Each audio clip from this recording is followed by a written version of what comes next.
আসসালামু আলাইকুম। Channel I সংবাদে সবাইকে আমন্ত্রণ জানাচ্ছি। আমি সোহেল ফাইসাল। বিস্তারিত সংবাদের শুরুতেই জানিয়ে দিচ্ছি সুপার ফ্রেশ ফর্টিফাইড সয়াবিন তেল সংবাদ শিরোনামগুলো। পণ্যমূল্য না কমা উদ্বেগজনক বললেন অর্থ উপদেষ্টা। মূল্যস্ফীতি অনুযায়ী ক্রয় ক্ষমতা না বাড়লে জীবনযাত্রা কঠিন হয়ে পড়ে মন্তব্য। সর্বস্তরের জবাবদিহি নিশ্চিত করে নতুন বাংলাদেশ গড়তে তারেক রহমানের আহ্বান। দলে অনৈতিক কাজ করলে কঠোর ব্যবস্থার হুঁশিয়ারি। এবং পোল্ট্রি খাতে কোটি টাকার বাণিজ্য গড়েছেন শরীয়তপুরের গৃহিণী ফাতেমা বেগম। একাগ্রতা, সততা ও সুপরিকল্পনার হাত ধরে সাফল্য।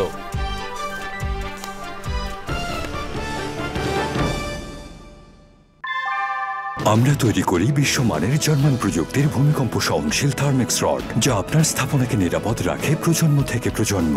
সালাম স্টিল, মোস্ট ডিউরেবল স্টিল। প্রিয় দর্শক, সংবাদ শিরোনামগুলো জানাচ্ছিলাম। এখনকার এই সংবাদ আয়োজন একই সঙ্গে চ্যানেলের ইউটিউব চ্যানেল এবং চ্যানেলের ওটিটি প্ল্যাটফর্ম আই স্ক্রিনে লাইভ স্ট্রিম হচ্ছে। এবারে যাচ্ছি বিস্তারিত সংবাদে। অর্থ উপদেষ্টা ডক্টর সালেউদ্দিন আহমেদ বলেছেন, কোনো ক্ষেত্রে ট্যাক্স কমিয়ে শূন্য করা হলেও পণ্যের মূল্য না কমা উদ্বেগের বিষয়।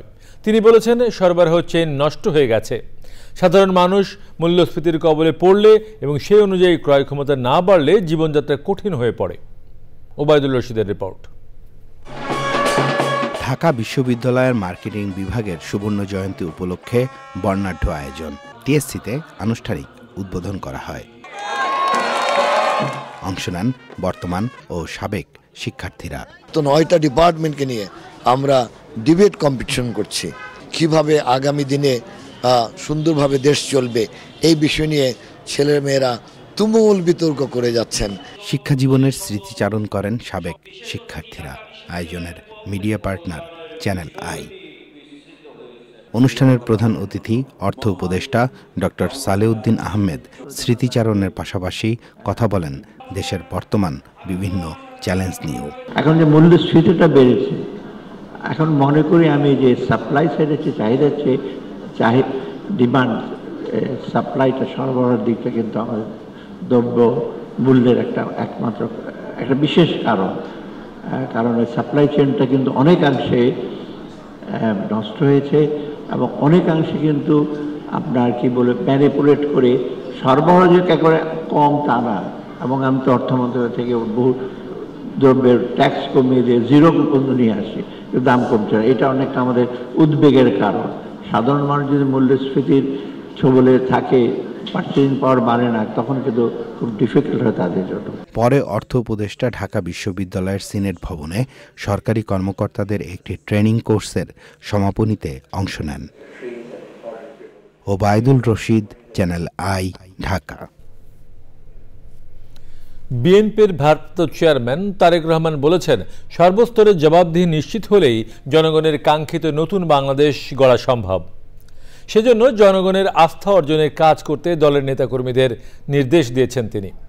ফরিদপুরে বিএনপির প্রশিক্ষণ কর্মশালায় তিনি বলেন, দলের কেউ অনৈতিক কাজ করলে তার বিরুদ্ধেও কঠোর হতে হবে। আক্তার হোসেনের রিপোর্ট। রাষ্ট্র সংস্কারে বিএনপির দেয়া ৩১ দফা প্রস্তাবনা বিষয়ে সারা দেশে ধারাবাহিক প্রশিক্ষণ কর্মশালা করছে বিএনপি। ফরিদপুরে জনসম্পৃক্তি কর্মশালায় অনলাইনে যুক্ত হন দলের ভারপ্রাপ্ত চেয়ারম্যান তারেক রহমান। তিনি বলেন, মানুষের ধ্যান ধারণা পাল্টেছে।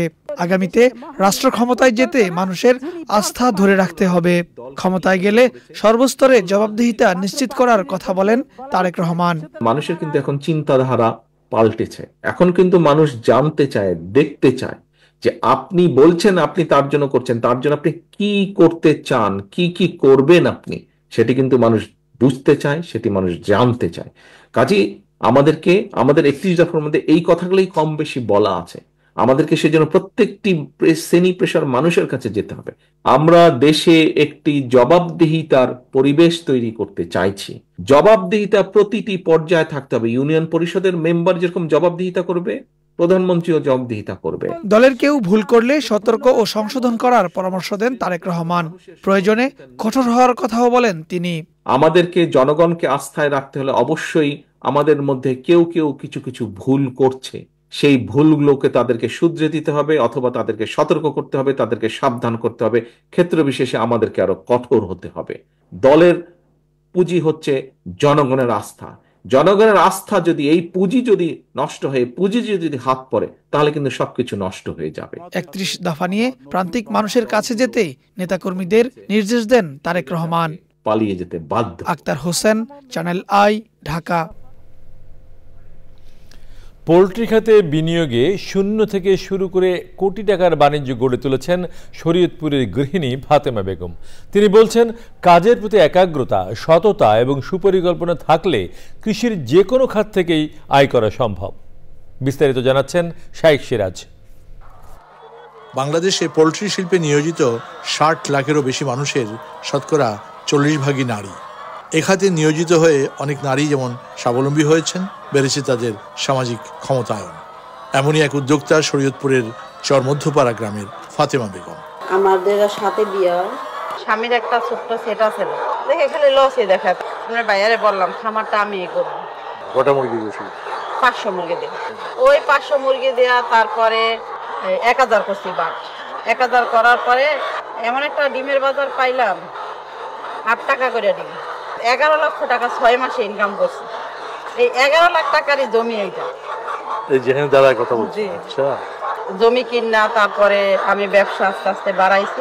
এখন আমার ৯,০০০ বাট আছে। সুপরিকল্পনা আর নিয়মতান্ত্রিকভাবে পরিচালনার মাধ্যমে খামারটিকে লাভজনক প্রতিষ্ঠানে রূপান্তর করেন ফাতেমা বেগম। শুকরিয়া আদায় করি, ওর মতো ওয়াইফ যদি আমি না পেতাম আমার কিচ্ছু থাকতো না। একটা সৎ মেয়ে পাওয়া স্যার ভাগ্য ব্যাপার।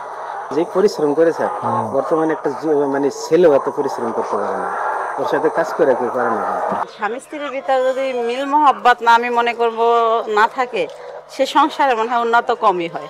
গত শতাব্দীর ৮০ দশক থেকে বিকাশমান পোল্ট্রি শিল্প বর্তমানে গভীর এক সংকটের সময় অতিক্রম করছে।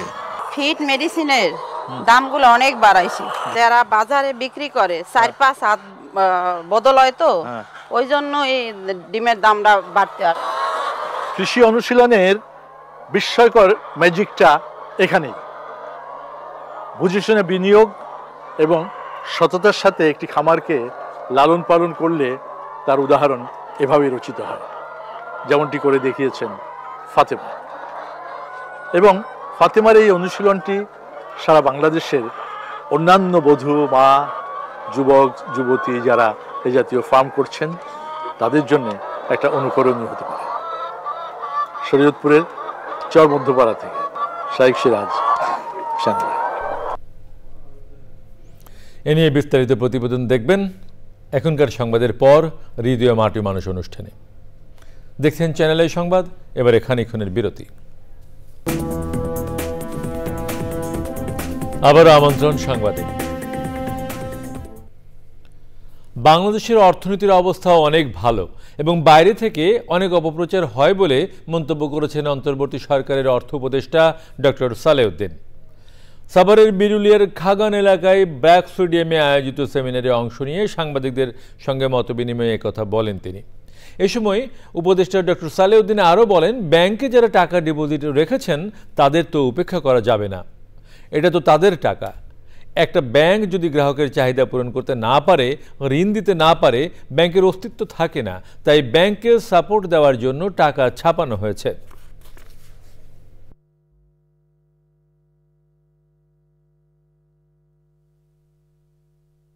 প্রথমত হলো ব্যাংকগুলো যেগুলো লিকুইডিটি ক্রাইসিস, কারণ আপনি যারা ডিপোজিট রেখেছে টাকা, তাদেরকে তো আপনি আবার তাদের টাকা তো চুরি করে নিয়ে গেছে সব যারা দিয়েছে বা দুর্নীতি মানে। অতএব ওই ব্যাংকের সাপোর্ট দেওয়ার জন্য একটা ব্যাংক যদি আপনার গ্রাহকদের যদি ডিমান্ডে চাহিদা না দিতে পারে, তো এখন কিছু ঋণ দিতে না দেয়, তো ব্যাংকের তো বেশিরভাগ অস্তিত্ব দেয়। এবারে আমিন জুয়েলার্স আন্তর্জাতিক সংবাদ।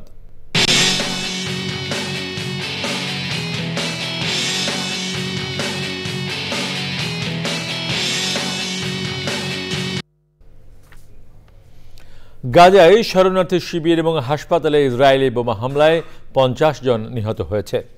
মধ্য গাজার নুসাইরাত শরণার্থী শিবিরে ইসরায়েলি হামলায় 20 জনের বেশি নিহত হয়েছে। ফিলিস্তিনি বার্তা সংস্থা ওয়াফা নিউজের প্রতিবেদনে এ তথ্য জানানো হয়। নিহতদের মধ্যে 6 শিশু ও 5 নারী রয়েছে।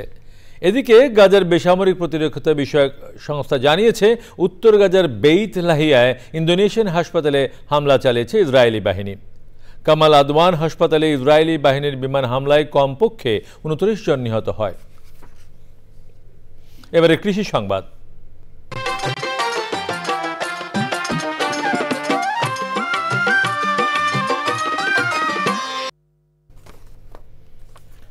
বাংলাদেশ কৃষি বিশ্ববিদ্যালয়ে বাংলাদেশ সোসাইটি অব এগ্রোনমি আয়োজিত 2 দিনের 23তম জাতীয় এবং দ্বিতীয় আন্তর্জাতিক সম্মেলন হয়েছে।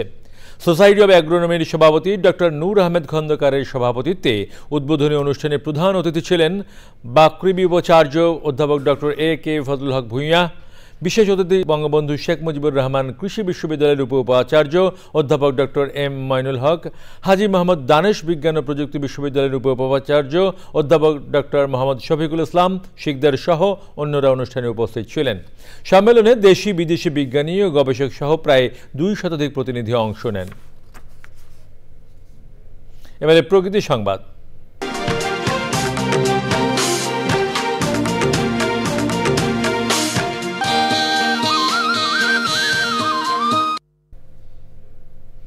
জামালপুরে বীর মুক্তিযোদ্ধা অ্যাডভোকেট আব্দুল হাকিম স্টেডিয়ামে পরিচ্ছন্নতা অভিযান শুরু হয়েছে। কর্মসূচি উদ্বোধন করেন অতিরিক্ত জেলা প্রশাসক ইফতেখার ইউনুস। ক্রীড়াবিদ, ক্রীড়া সংগঠক, আম্পায়ার, কোচ, রেফারি, বিভিন্ন ক্লাব, সংগঠন ও শিক্ষার্থীরা কর্মসূচিতে অংশ নেন। মাঠটি দ্রুত পরিষ্কার পরিচ্ছন্ন করে খেলার উপযোগী করে তোলা হবে বলে জানিয়েছে আয়োজকরা। এবারে এক্সিম ব্যাংক বাণিজ্য সংবাদ।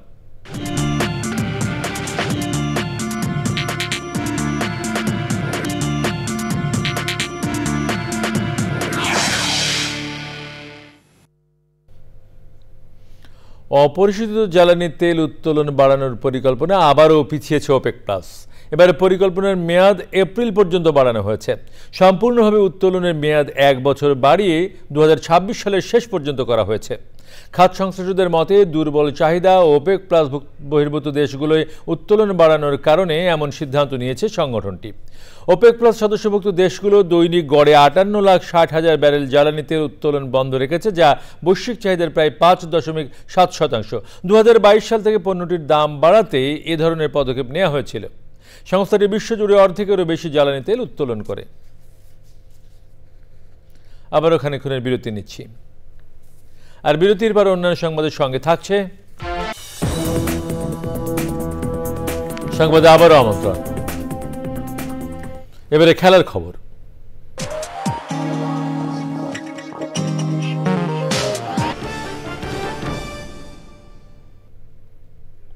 আমাদের পরের সংবাদ দেখার আমন্ত্রণ রইল। সবাইকে ধন্যবাদ।